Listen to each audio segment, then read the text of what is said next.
Welcome back to the Republic Brothers Podcast. I'm Mike, here with my brother Matt, and this is episode 13. Today we're getting into the government shutdown, Nancy Pelosi calling it quits after a career that turned a $223,000 salary into $280 million, and how that math adds up, or doesn't, and is the integrity of pro sports in trouble? Let's get into it.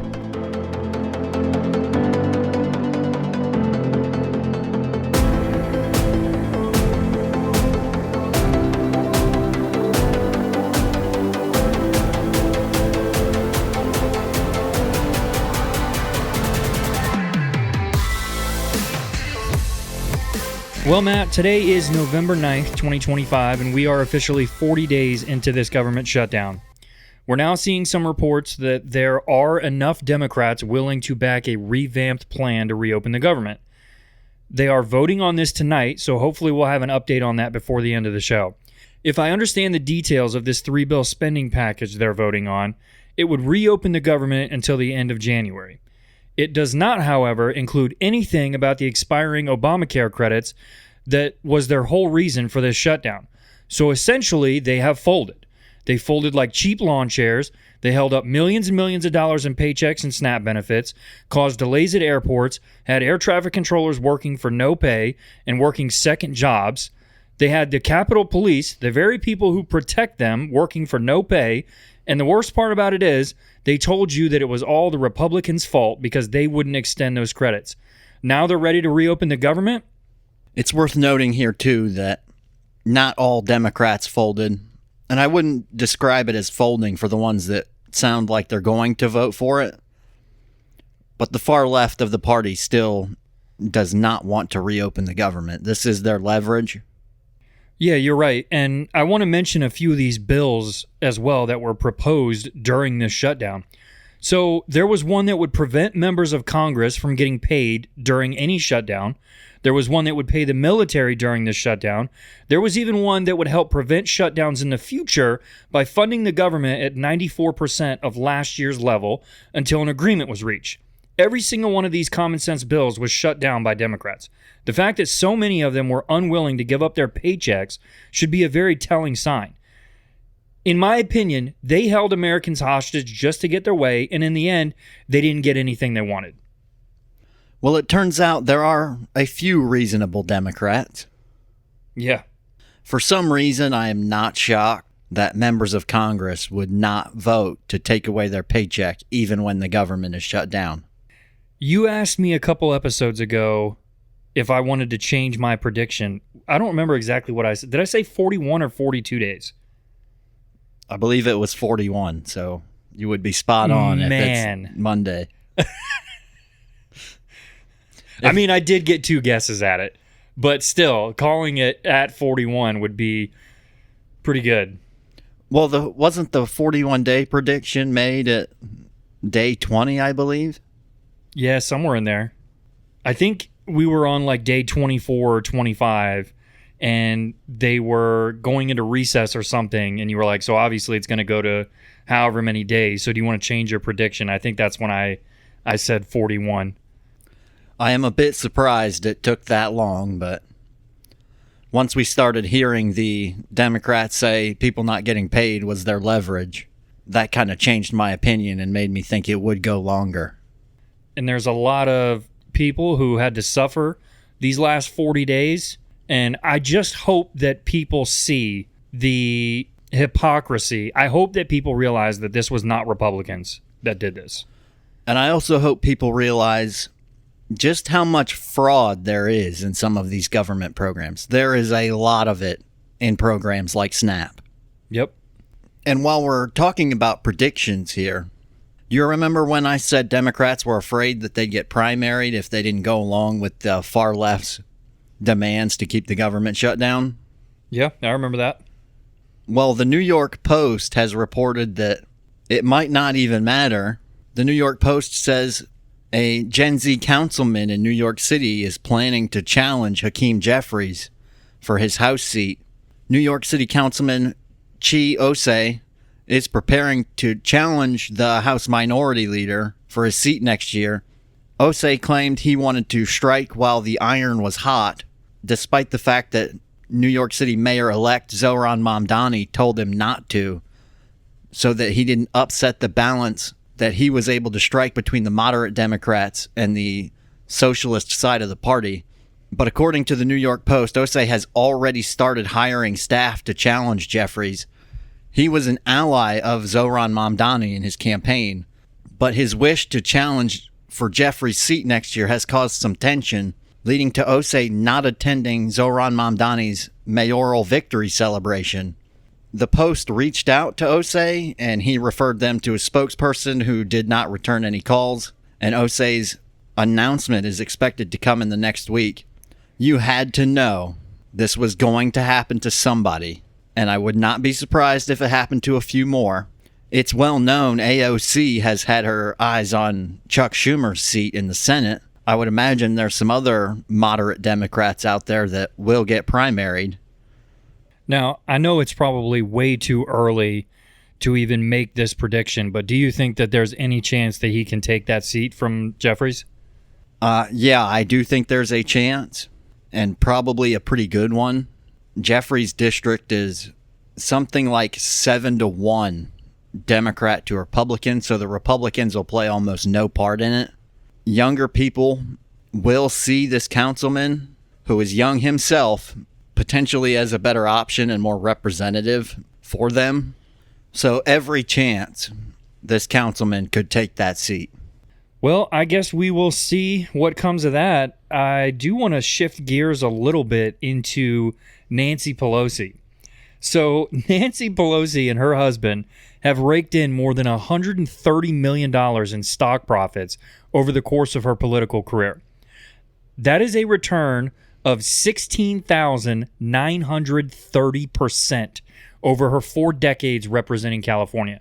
To put that into perspective, the Dow Jones was at 2,300% during that same time period.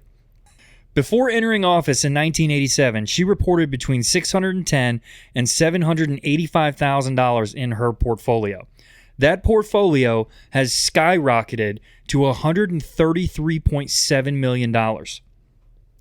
Pelosi and her husband are now worth an estimated $280 million. Her salary at its highest was $223,500 a year. There is no possible way she should be worth that much money on that salary. Even advanced stock traders don't see that kind of return. I'd love to see a detailed breakdown of her money. I have a feeling her rate of return skyrocketed after she became Speaker of the House, or Speaker of her political party, because when you're Speaker of the party and you're the majority party, you control the bills that come up for a vote. I would imagine this was extensive insider trading. That would be my bet too.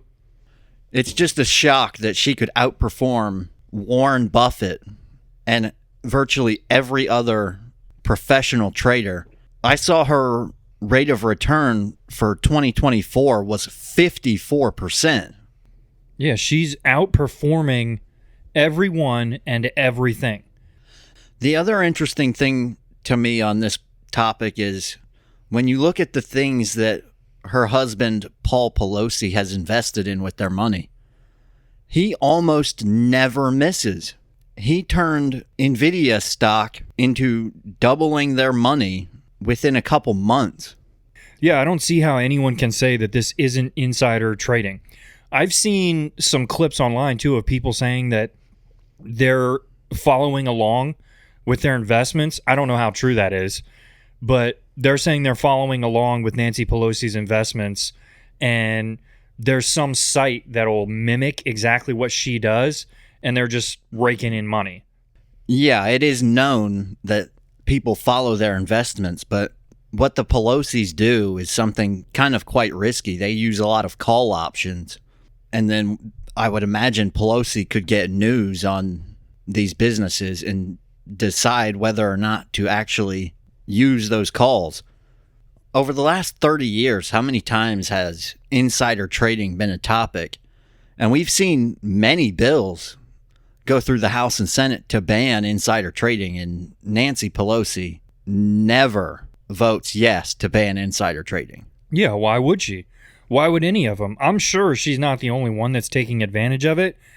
It probably just seems like she's the one that's taking advantage of it the most.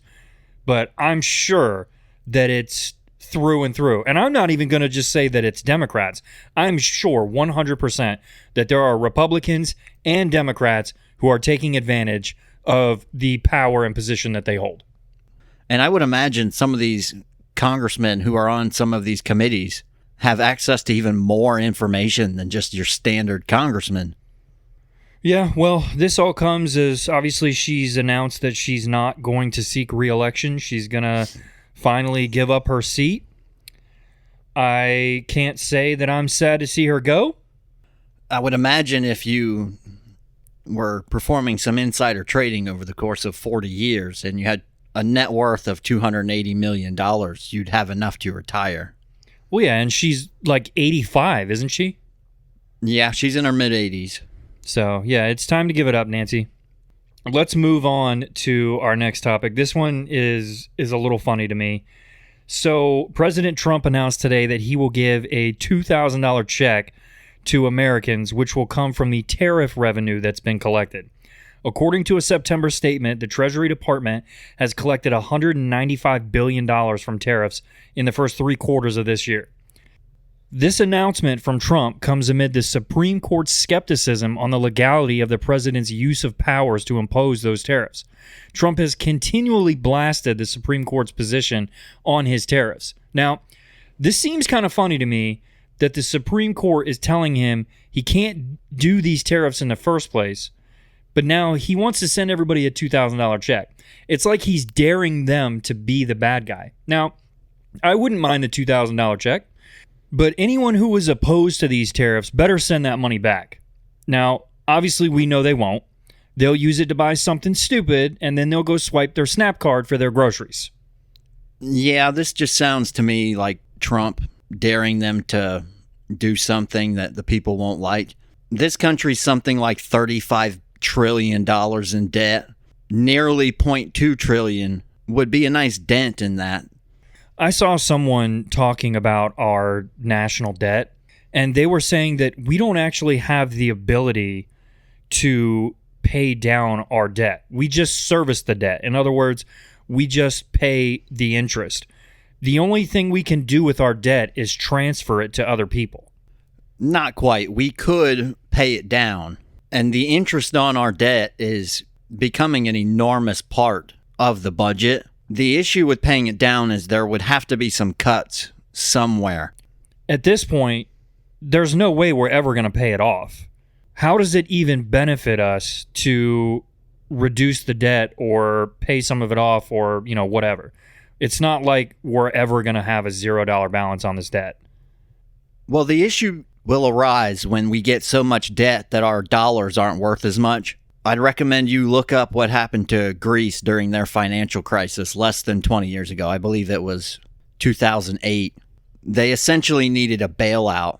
So what would happen if we didn't get our debt under control is the dollar would become too risky and other countries would look to buy other currencies rather than ours because they would be seen as a more stable place to put their money. Ultimately, there isn't really any country out there that could give us a bailout on their own, so they would have to work together. And countries like China or Russia or India really aren't going to do that, especially if it would mean their own currency became the new currency that's preferred to trade with. Ultimately, we will eventually have to pay off this debt. If the interest on the debt becomes too much of the budget, it will be very difficult for the government to continue funding everything they are.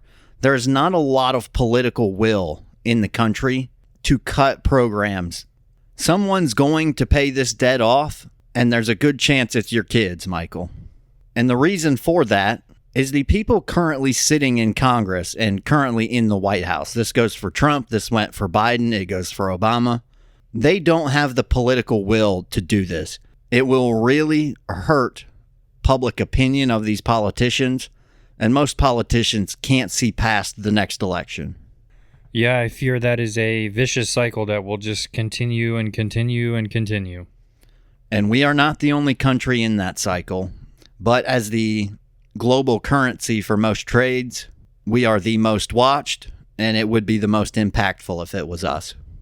Yeah, ultimately this $2,000 check is a bit of a gamble, but we'll see how it works out. Now, speaking of gambling, there was the scandal with the NBA here a few weeks ago, and we got news of the MLB and NCAA basketball having some issues with it as well.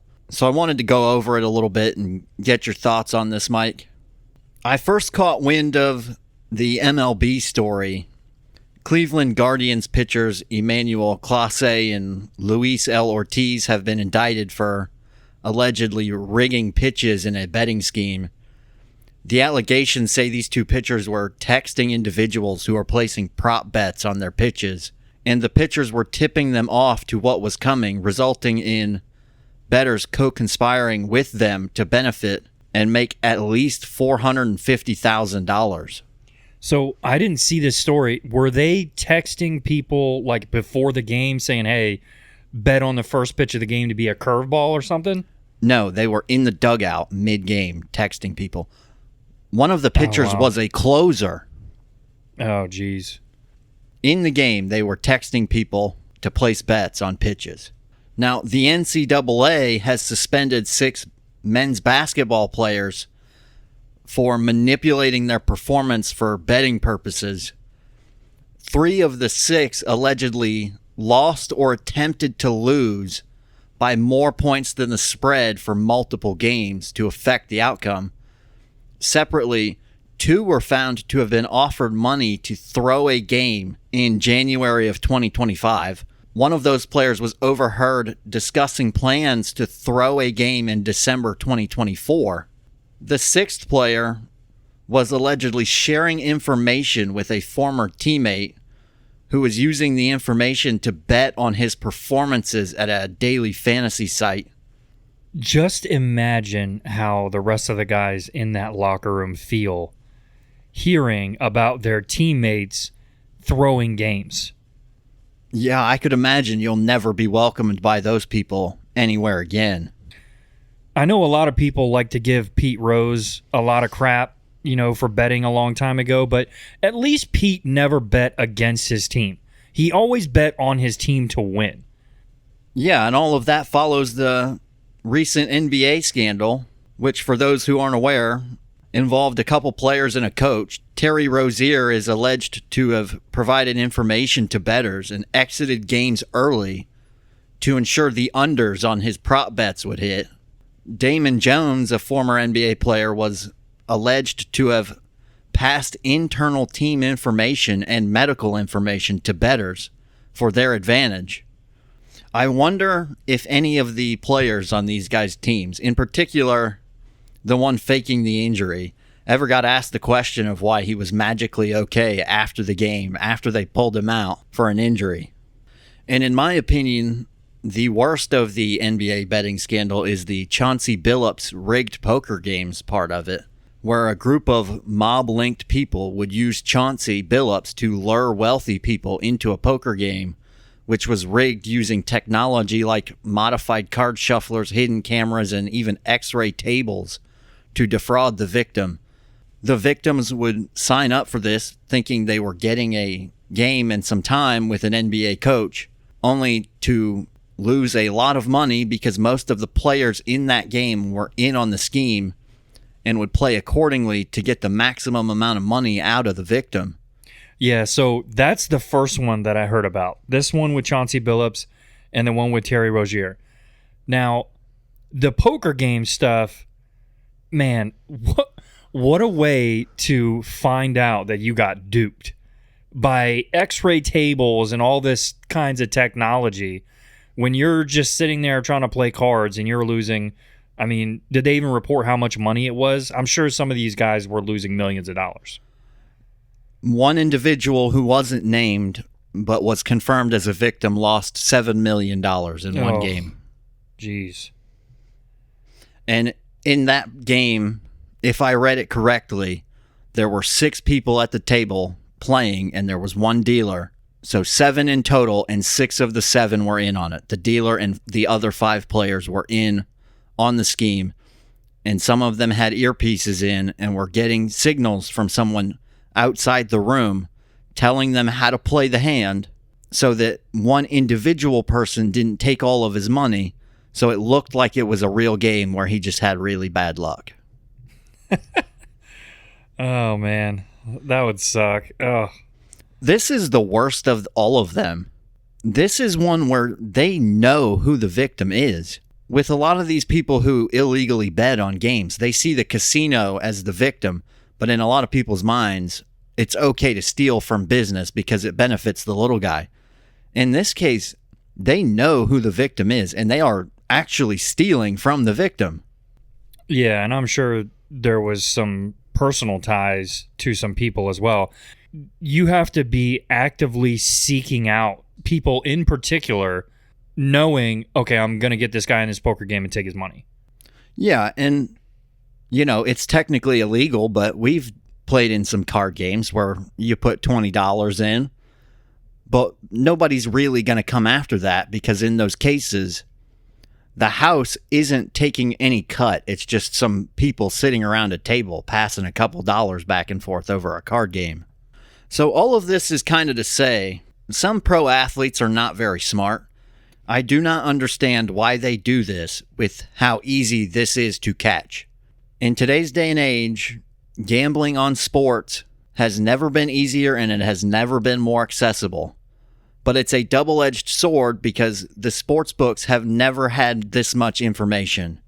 30 years ago, we were all kind of guessing at it, but now that the leagues are in on it and taking some of that profit and working with these sports books, the leagues and the sports book have way more information than the people betting on it. The other side is things like prop bets on the 8th best player on a team were not a thing when a bunch of information wasn't available. That became a thing because a few people would bet on it and it was on your phone. But these casinos and sports books have access to all the data they want. They know who's betting on what. They know how many people and how much money comes in on every single bet. I don't understand why these players playing in these leagues would tip a bunch of people off to bet on their under. You're the 8th best player on the team. There's probably 20 people in the country voting on your under. And then all of a sudden the money jumps up really high and more bets come in on your under. And when those happen, your under usually hits. It's shockingly easy to catch. And it's worth noting, the leagues and the sports book both absolutely hate this. They do not want players giving inside information to bettors. When they do that, the sportsbook loses money, which is their whole business model. And for the league, people betting on games and giving away the information raises a lot of questions about the integrity of the game. And that is a really tough place to be in as a league and as a sport. At this point, I'm glad this was players. Just imagine if this story broke and it was a referee that got indicted. We already hear people complain about the officiating in every single sport. And a lot of that is a lot of people just don't know the rules. They have no idea what it's like to officiate these games. That's fine. Whatever. But we do see certain cases where referees just straight up blow a call. And that's okay. It happens. Referees are human. But imagine when this happens and it's a referee that is intentionally affecting the outcome of a game in order to help sports betting. That will crumble these leagues and the integrity of these leagues. They have got to get a handle on this stuff and do something about it. I don't know what the exact punishment is going to be for all of these people, but I mean, we saw, what was that, a couple years ago? Who was the football player that got suspended for a full year? And he wasn't even betting like on his own teams. Like he was just giving money to other people to bet on other games for him. And he got suspended for a year. Yeah, and we saw not long ago that NFL players were suspended for simply betting on things while at the team facility. I completely understand why you would do it. I'm glad there's rules on that for the NFL. I hope all of the leagues have some kind of rule on that. But when you're in the facility, you should be focused on work. You are a pro athlete, and that is your job. Yeah, as far as I know, basically every league tells their players, hey, don't gamble. Do it when you retire. When you're retired and you're out of the league and you're no longer involved anymore, you can go do it all you want to. But Pat McAfee says this all the time, is that one of the things they would always tell them in the NFL is protect the shield, protect the integrity of the league. Speaking of integrity, let's transition a little bit into the BBC. So tell us a little bit about the BBC getting itself into trouble. Well, yeah, you remember January 6th pretty well, because the media won't let you forget it, I assume.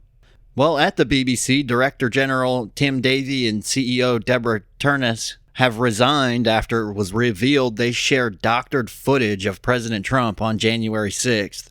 Tim Davie, who headed the publicly funded media outlet for 5 years, said he was taking ultimate responsibility for the mistakes.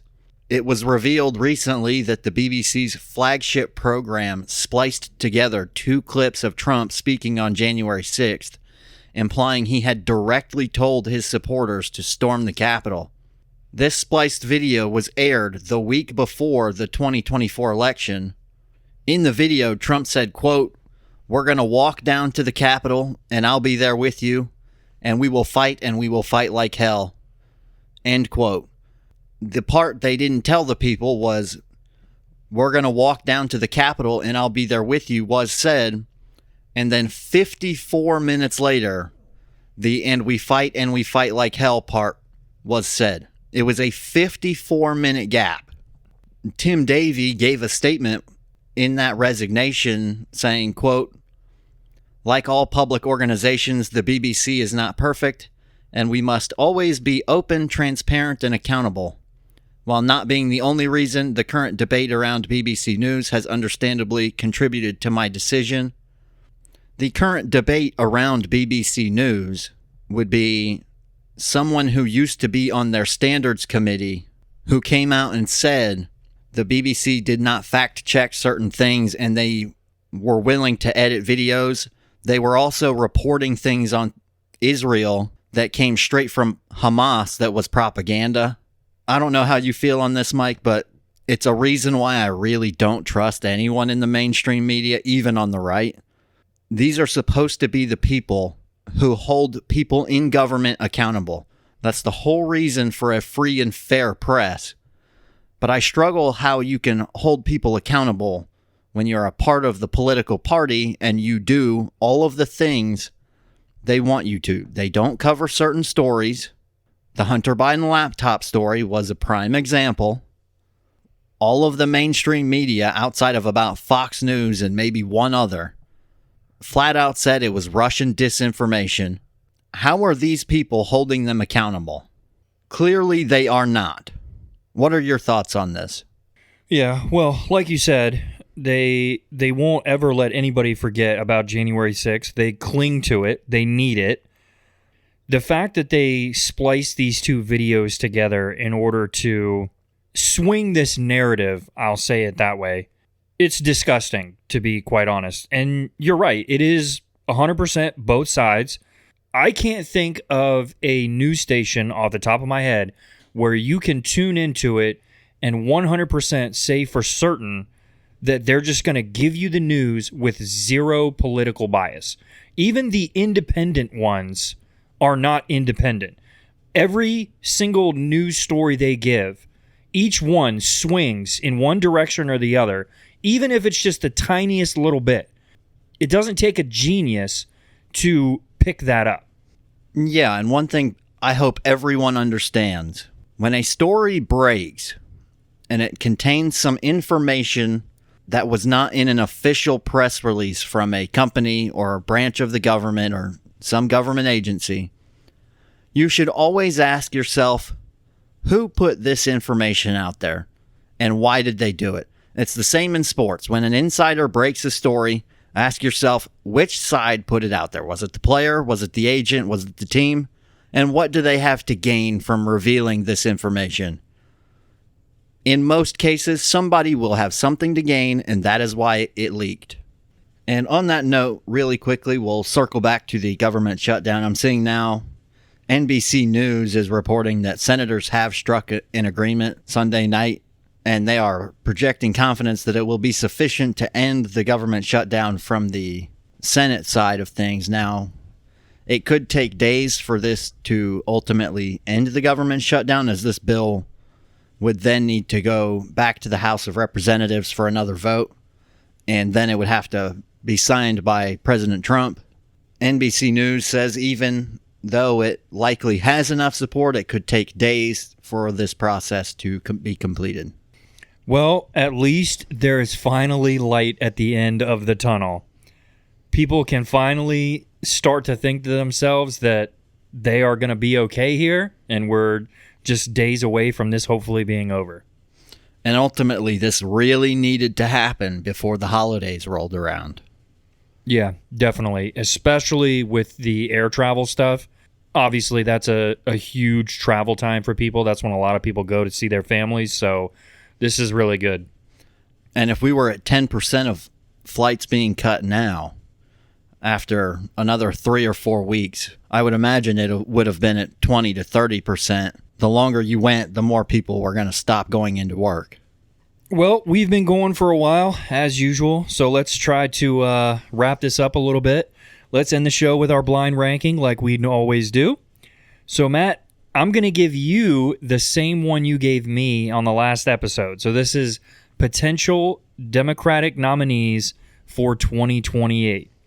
And how am I ranking them? Based on what criteria? So I think go by the same criteria that I did. Let's go by who you think is the best candidate / most likely to win.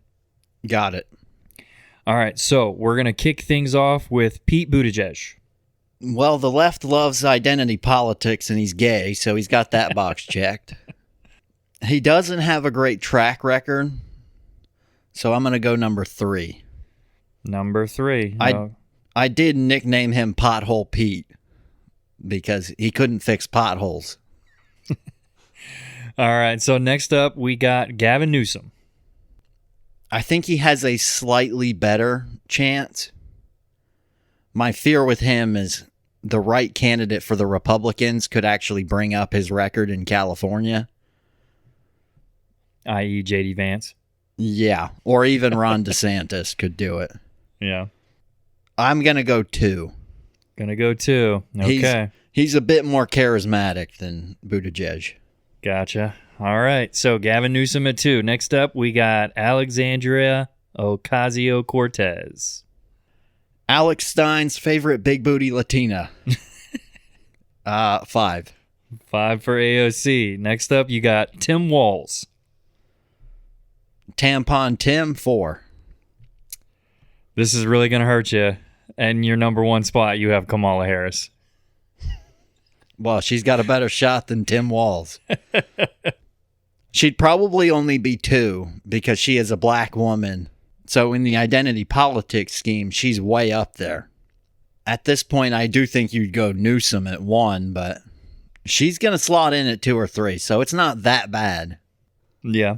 The socialism part, I just don't think would ring very well with most people. We saw it with Bernie Sanders. Once Bernie Sanders looked like he was going to be their nominee, the entire field cleared out so that Joe Biden could be the nominee. Yeah. All in all, you had Kamala at 1, Gavin at 2, Pete at 3, Walz at 4, and AOC at 5. That wraps up episode 13 of the Republic Brothers podcast. We are 40 days into this shutdown, and hopefully we are done counting soon. Breaking news, Nancy Pelosi apparently should have been a stockbroker, and sports betting is starting to get muddy. If you enjoyed today's conversation, make sure to follow the Republic Brothers podcast on social media, leave us a rating, subscribe, and share this episode with a friend. Thanks for tuning in. See you next time.